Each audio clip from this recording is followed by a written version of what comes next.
castelo forte é o nosso Deus. Boa noite, irmãos queridos. Boa noite também a quem nos acompanha pelo YouTube. Nós vamos abrir a palavra do nosso Deus no Evangelho, conforme escreveu Mateus, capítulo 6.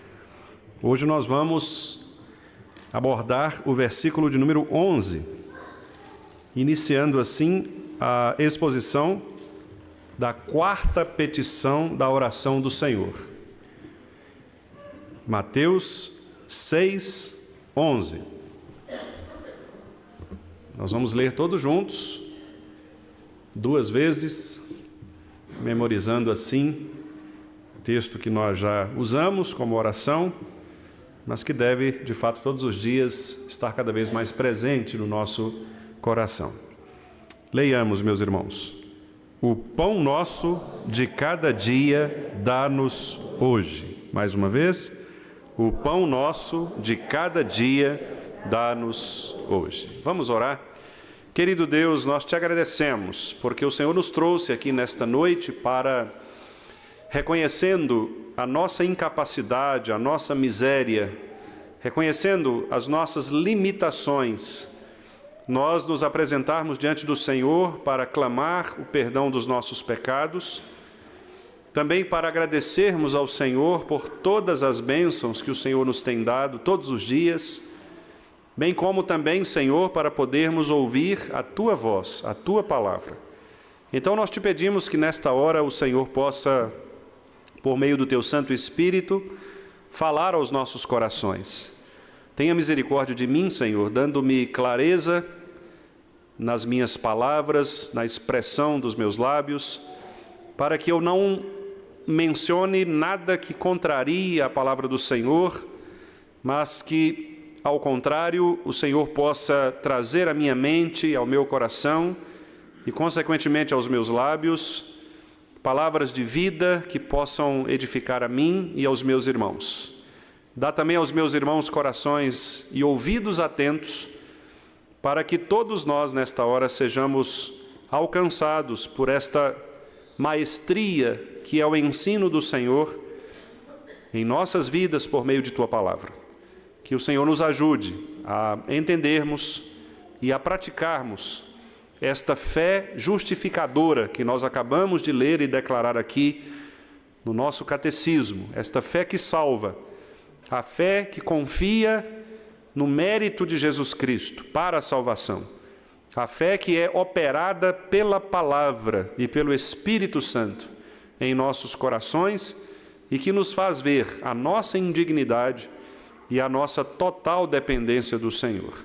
Que o Senhor nos dê esta fé, ó Pai, e nos ajude na compreensão clara de Tua palavra, é o que nós te pedimos, em nome de Jesus, amém.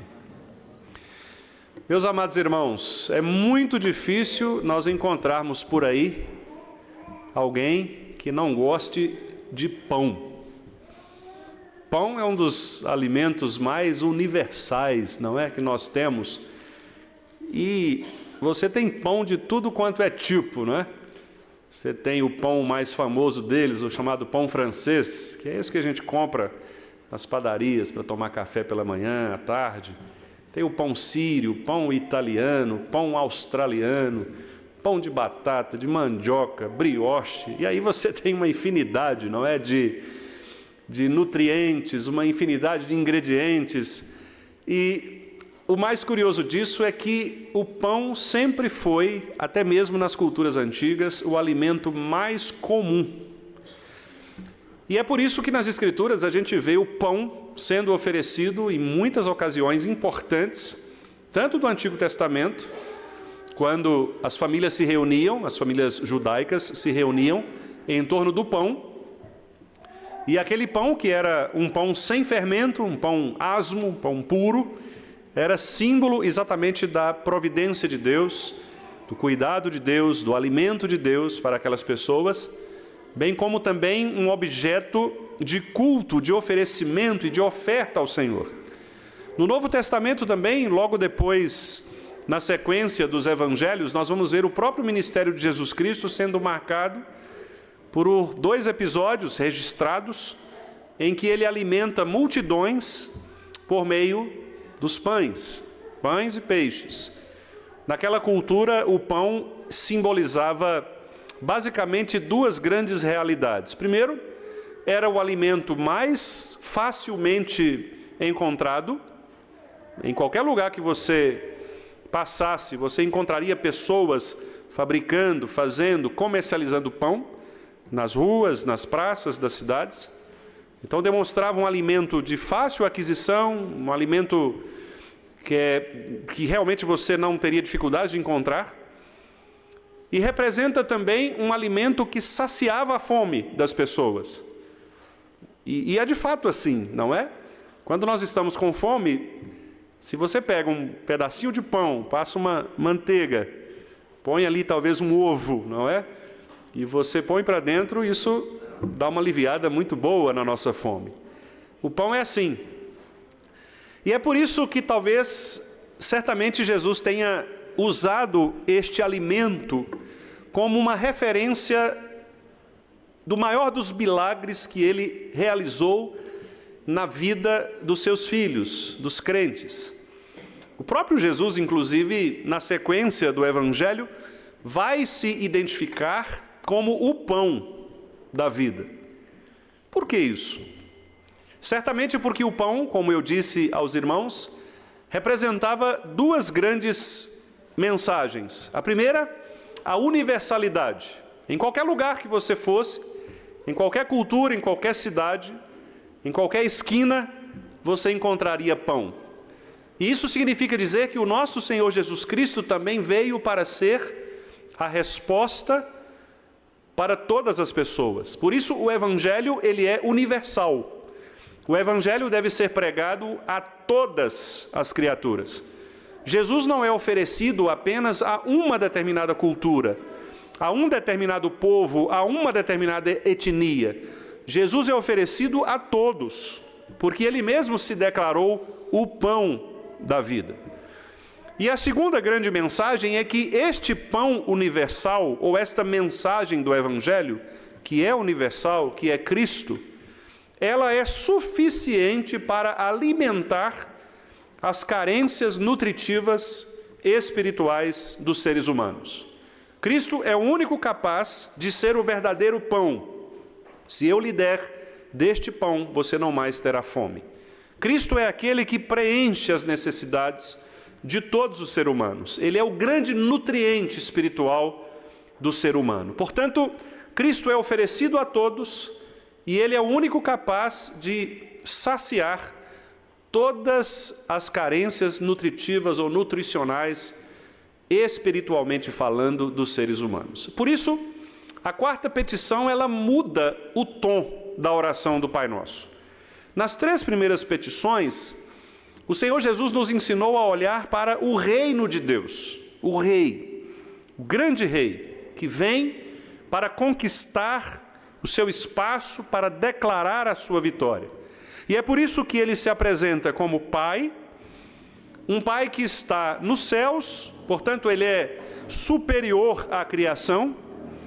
Ele nos ensina que devemos orar para que o nome deste Pai seja diferenciado, santificado, ou seja, colocado num lugar diferente, um lugar de destaque, e a igreja do Senhor serve a esse propósito, que é dizer quem é Cristo ao mundo, por isso destacar, sublinhar, colocar em negrito o nome do Senhor para que ele seja exaltado entre as nações.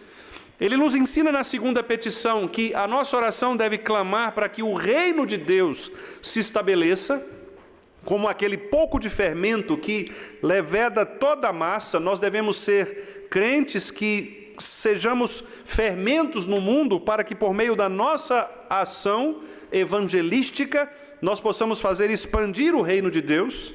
Na terceira petição, nós vimos que ele também pede que o reino de Deus se estabeleça com base na vontade de Deus, que é uma vontade secreta para nós, aquela que está nos céus, mas ao mesmo tempo uma vontade revelada de Deus nas Escrituras e também nos atos da providência. Deus está no governo do mundo, ele é o regente do universo na pessoa de Jesus Cristo. Portanto, nas 3 primeiras petições e no prefácio, o nosso Senhor nos ensinou a olhar para o rei e o seu reino.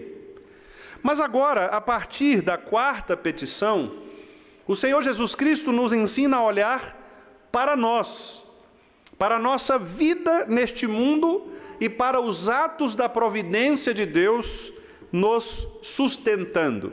De modo que as petições seguintes, começando por esta, têm a ver conosco diretamente, com o cuidado de Deus como o grande pastor que cuida das suas ovelhas. Aquele pastor que nutre as suas ovelhas e que não permite que nada lhes falte. Aquele grande pastor que leva as suas ovelhas para os pastos verdejantes, as alimenta, refrigera as suas almas. Aquele pastor que guia estas ovelhas por meio de sua palavra, que são as veredas da justiça, não permitindo que essas ovelhas se desviem nem para a esquerda nem para a direita. Aquele pastor que preserva as almas das suas ovelhas por meio da sua bondade, da sua misericórdia, que não permitirá que as suas ovelhas percam a salvação, porque aquele que começou a boa obra há de completá-la. Por isso, bondade e misericórdia vão nos seguir todos os dias, porque é o Senhor que nos preserva até que nós nos encontremos com Ele nos céus, até que nós estejamos na casa do Senhor definitivamente. Portanto, estas petições, meus irmãos, que nós vamos iniciar agora, tratam da maneira como Deus cuida do seu povo. Deus providencia para o seu povo tudo aquilo que é necessário para o seu povo, para os seus súditos. Se nós falamos de um reino e de um rei, nós agora falamos de súditos. E as perguntas que Jesus, então, as petições que Jesus faz, então, aqui, são petições que agora apelam para as nossas realidades como súditos. O Senhor cuida de nós. E a primeira destas petições que se referem a nós é exatamente o cuidado nutricional com o seu povo. Deus, em Cristo Jesus, é aquele que nos alimenta. E é por esta razão, então, que a 4ª petição, versículo 11, começa com a expressão o pão. E como eu disse aos irmãos, um alimento universal que vai saciar toda a fome do povo e que é usado por Jesus como sendo Ele próprio aquele que também é o Evangelho universal a todos os povos, nações, tribos, línguas, e que também vem para saciar a fome espiritual das pessoas. Por isso, ao orarmos o pão nosso de cada dia dá-nos hoje, a primeira coisa que nós pedimos a Deus em Cristo é que nunca nos falte o suficiente, o necessário, para que nós compreendamos quem Jesus Cristo é na nossa vida. Muito embora nós somos diretamente relacionados ao pão físico ou alimento físico, e este versículo também contempla isso, nós veremos, mas em primeiro lugar, Jesus quer dar o destaque a si próprio. Ele é o pão vivo que desceu do céu. Ele é o pão de que nós precisamos nos alimentar todos os dias. Ele é aquele que veio para saciar a nossa fome, para curar as nossas feridas, para bloquear as ansiedades que nós temos em relação a este mundo. Na sequência do Evangelho, meus irmãos, nós veremos aqui expressões de Jesus Cristo que demonstram esta realidade.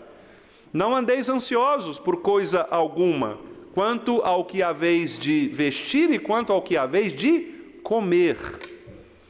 O nosso Senhor tinha esta preocupação de mostrar que a comida física era uma representação daquilo que apontava para as nossas necessidades. Mas para além da nossa necessidade física, há uma necessidade espiritual no coração do homem. E essa necessidade espiritual só Cristo pode resolver, só Cristo pode alimentar, só Cristo pode trazer os nutrientes necessários para que nós estejamos fortalecidos na nossa luta contra o pecado. E é por isso então que ao orarmos ao Senhor, o pão nosso de cada dia dá-nos hoje, nós estamos pedindo que o próprio Deus revele cada vez mais Jesus Cristo a nós, para que Cristo seja o nosso alimento, para que Cristo possa preencher o nosso vazio espiritual, para que nós possamos estar de fato cheios do seu Santo Espírito, do Espírito de Cristo, e por meio disto frutificarmos no mundo. Mas há uma outra observação interessante aqui, meus irmãos. Jesus diz o pão nosso. É interessante porque geralmente a alimentação ela é individual, não é? Quando ele diz Pai Nosso, no prefácio, versículo 9, nós entendemos, porque ele está falando de uma paternidade que é composta de vários filhos. Mas por que pão nosso? Não seria talvez mais interessante nós pedirmos o alimento individualmente? Dá-me o pão, Senhor. Por que Jesus usa aqui a expressão plural? Dá a nós o pão nosso. Esta é uma curiosidade importante da oração do Senhor. Porque veja que a oração do Senhor, ela não está fundamentada no individualismo. A oração do Senhor, ela toda é escrita no plural. Pai nosso, o pão nosso, perdoa as nossas dívidas. A oração está no plural para demonstrar pelo menos duas coisas. Primeiro, o fato de que, sendo nós irmãos, nós devemos cuidar uns dos outros. O pão que nós pedimos não é só para a minha casa.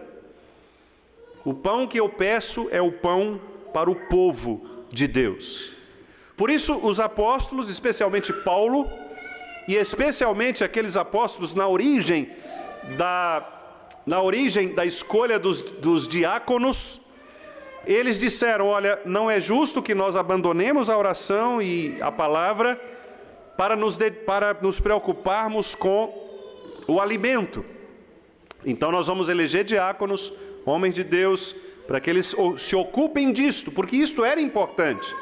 As viúvas estavam sendo esquecidas na oração, da distribuição dos elementos. E por isso, por estarem sendo esquecidas, elas reclamaram.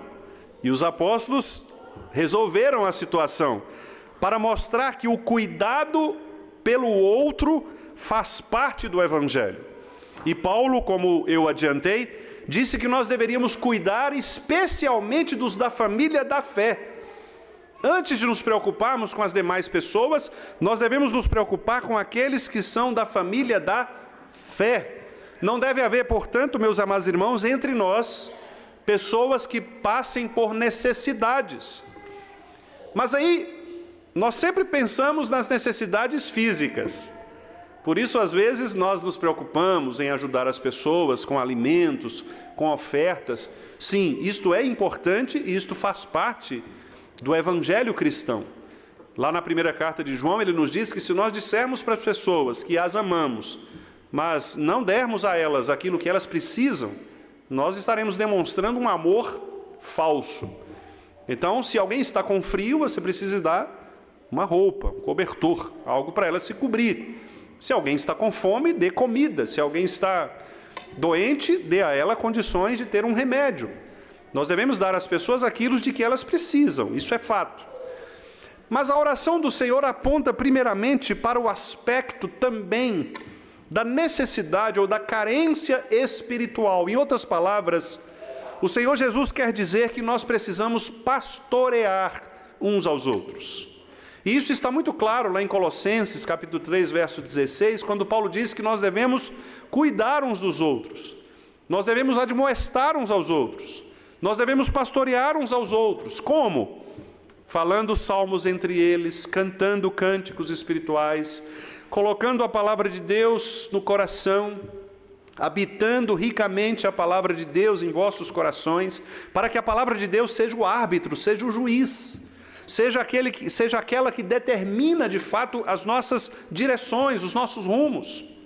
Então, meus amados irmãos, ao pedirmos o pão nosso, nós também estamos aqui pedindo ao Senhor que nos dê recursos espirituais, que vêm de Cristo Jesus, o verdadeiro pão que nos alimenta, para que nós cuidemos uns dos outros.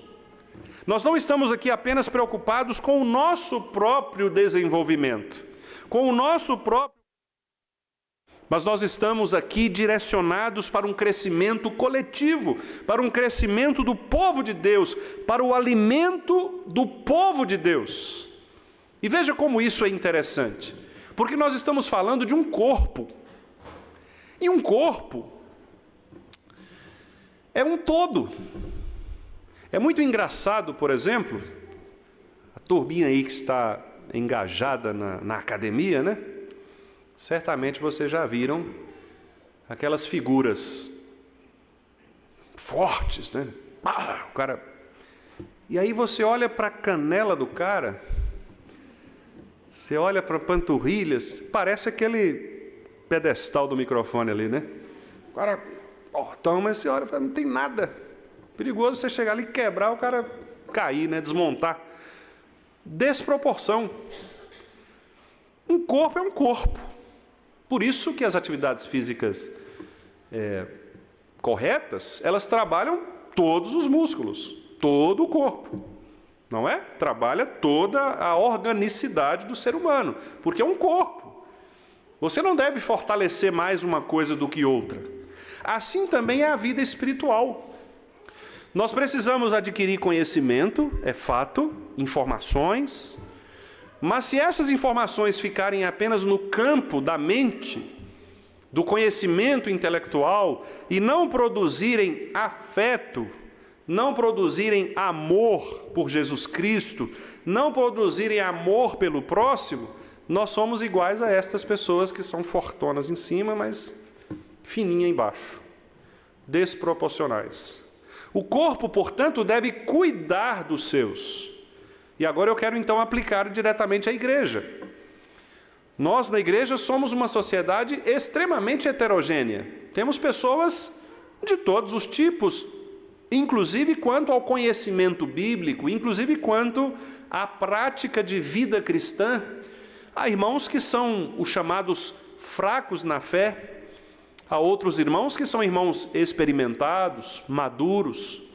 E assim como nós ouvimos nas palestras ontem e hoje do reverendo Everton Toca-Chique, falando sobre a criação de filhos, nós também somos pais uns dos outros e filhos uns dos outros nesta relação da igreja. Porque eu estou aqui não para ser aquele que sabe de tudo, não aquele que tem todas as respostas, mas aquele que faz parte de uma comunidade para ajudá-los a crescer na graça e no conhecimento de Jesus Cristo, mas também para ser alimentado, também para ser ajudado, porque eu sou parte do corpo. Nós somos, diz Paulo, membros uns dos outros. Então é por isso, meus irmãos, que ao orarmos o pão nosso, nós estamos pedindo que o Senhor Jesus nos alimente como corpo, como igreja. É o pão que não pertence a mim, pastor Wendel, mas pertence a todos nós. Por isso, quando eu desejo o meu alimento, eu devo desejar o alimento para todos nós. E é por isso que a igreja, portanto, deve se alinhar neste compromisso de não deixar ninguém para trás. A igreja nunca pode, meus amados irmãos, abandonar os seus soldados. A igreja é um lugar em que todos devem caminhar juntos. É o lugar em que os fracos devem ser carregados por aqueles que são mais fortes. Às vezes nós devemos inclusive pegá-los no colo, para não deixá-los para trás. É aquela ovelha que muitas vezes sai, que se perde, que está cambaleante e que precisa ser alcançada. Portanto, quando nós oramos o pão nosso, nós estamos de fato pedindo, Senhor Jesus Cristo, dá-nos os recursos espirituais, Os recursos que só o Senhor tem, que nutre a sua igreja, que alimenta a sua igreja, para que nós possamos, de fato, estarmos fortalecidos, nutridos, robustos na fé. E a robustez, meus irmãos, da fé, a energia da fé, o poder espiritual, diz Paulo lá em Filipenses e também em Efésios, que este poder ele está centrado em Cristo.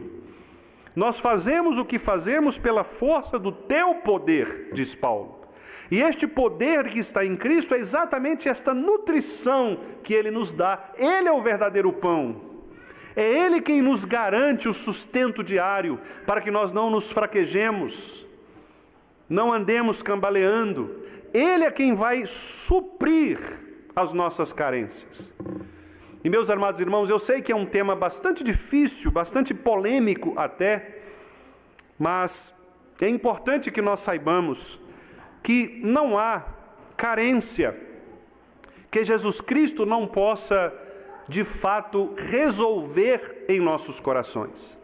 Eu sei que nós vivemos numa sociedade bastante psicologizada, em que as pessoas preferem muitas vezes buscar profissionais que não conhecem Deus, mas que supostamente têm respostas para os problemas emocionais da vida humana. Contudo, meus amados irmãos, como pastor, eu preciso dizer a vocês que esta não é a mensagem das Escrituras. Não estou com isso diminuindo ou desfazendo os profissionais desta área, mas o que eu quero dizer é que há uma confusão quanto a isso. E a confusão ela reside no seguinte fato: os problemas de alma não são problemas psicológicos. Os problemas de alma são problemas espirituais. E os problemas espirituais são primeiramente tratados por Jesus Cristo. Ele é o alimento que nutre as carências espirituais de todos nós.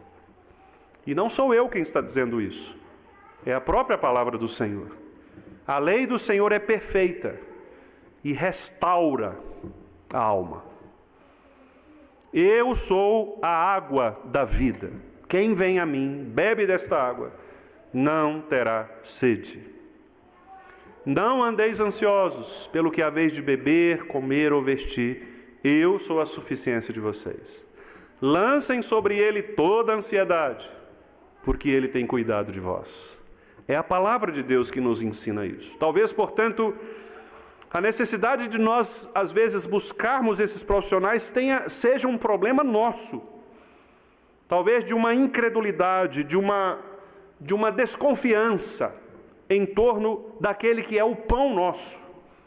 O pão que nos sustenta, o pão que nos alimenta, o pão que garante, de fato, esta nutrição solene, pura, uma nutrição da qual nós, de fato, não sentiremos ausência ou carência de qualquer outra medicação.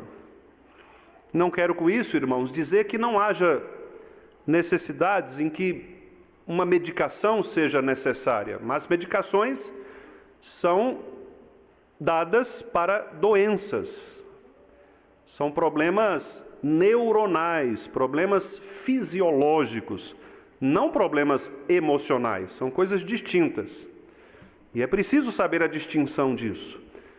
O que eu estou dizendo é que os problemas espirituais do ser humano, aqueles que afetam as nossas emoções, muitas vezes nós temos delegado a cura destes problemas para profissionais que sequer conhecem Deus. E a palavra de Deus nos diz com toda clareza: lancem sobre ele toda a ansiedade, porque ele tem cuidado de vós. Por isso esta petição é: o pão nosso nos dá hoje.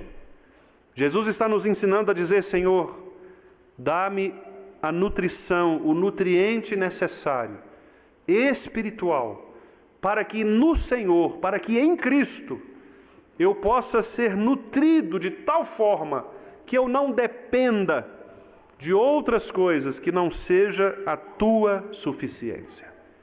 Que o Senhor me ajude para que nós possamos caminhar juntos como igreja. Recentemente eu ouvi um pastor colega contar uma situação de uma reunião de presbitério em que houve um pedido de verba para que um determinado irmão pudesse fazer uma terapia com psicólogo. E esse pastor ficou horrorizado porque ele disse assim, levantou na reunião e falou: irmãos, nós somos 17 pastores aqui. Será que nenhum de nós é capaz de oferecer a esse irmão ajuda espiritual? Isso, naturalmente, chocou a muitos, não é? Mas é uma pergunta que nós temos de fazer diante de textos como esse. Será que nós cremos de verdade que a palavra de Deus ela é o nosso alimento? Davi, por tantas vezes, dizia: Senhor, eu estou aqui sem conseguir dormir. A língua se apega ao meu paladar, eu vejo a morte toda hora. E ele via literalmente, porque ele era perseguido. Ele diz: laços de morte me cercaram. Ele diz: angústias do inferno se apoderaram de mim. Mas não havia, na época de Davi, ansiolíticos. O que havia na época de Davi era a palavra profética do Senhor. E por isso ele pôde dizer: o Senhor é o meu pastor. E ainda que eu ande pelo vale da sombra da morte, quem vai estar comigo não é o alprazolam, é o Senhor. Percebe? Esta é a fé justificadora que nós lemos no Catecismo Maior, na pergunta 72. É a fé que crê que o Senhor é suficiente nos seus méritos para nos dar a segurança de que nós precisamos. As ansiedades, meus irmãos, elas fazem parte da vida. Um dos grandes pregadores cristãos, o pastor Charles Haddon Spurgeon, foi um homem que viveu com muitos episódios de depressão. Há inclusive um livro do Jack Svarney, que ele escreve A Depressão de Spurgeon. Você pode ler se quiser. E há outros irmãos que mencionam situações difíceis, especialmente no início do cristianismo, com as diversas perseguições. Irmãos nossos do passado que eram perseguidos também, e que foram levados às arenas, eram presos, etc. Todos esses irmãos e essas pessoas passaram por problemas emocionais. A grande questão é que nós vivemos hoje numa geração, como diz o sociólogo crítico Byung-Chul Han, coreano, nós vivemos numa época terapêutica, numa época neuronal, numa crise terapêutica. As pessoas hoje, tudo para elas é um problema terapêutico. Você tem que fazer terapia. Batia o dedo na quina da mesa, tem que fazer uma terapia para superar isso. Isso não existe. Problemas na vida vão existir sempre. Sempre. Há pessoas que vão morrer de câncer, há pessoas que vão morrer de acidentes trágicos, há pessoas que vão ser traídas, abandonadas pelos filhos, pelos maridos. Isso sempre existiu. O assassinato de Caim contra Abel tem anos. Isto sempre existiu. O problema é que nós vivemos numa sociedade que não sabe mais lidar com estas respostas. Mas a palavra de Deus, ela é viva e eficaz. A palavra de Deus, ela é atemporal. Ela não foi escrita para a época de Davi. Ela foi escrita também para nós. E se ela diz que Jesus Cristo é o pão da vida e de que Ele vai saciar as nossas necessidades, eu e vocês precisamos crer nisso. De tal maneira a colocarmos nele toda a nossa confiança. às vezes sofrendo, às vezes como Davi com a boca seca de noite, às vezes com o coração apertado, mas crendo que ainda que se nós andarmos num vale sombrio como a morte, Ele estará conosco. Foi Ele que prometeu, irmãos: eis que estarei convosco todos os dias. Ele prometeu. Então Ele é aquele que você pode dizer e olhar: Senhor, dá-me desse pão, eu preciso comer esse pão. Hoje eu estou fraco espiritualmente, hoje eu estou depressivo, hoje eu estou ansioso, hoje eu estou em dúvida. Dá-me sempre deste pão. O pão nosso de cada dia, dá-nos hoje.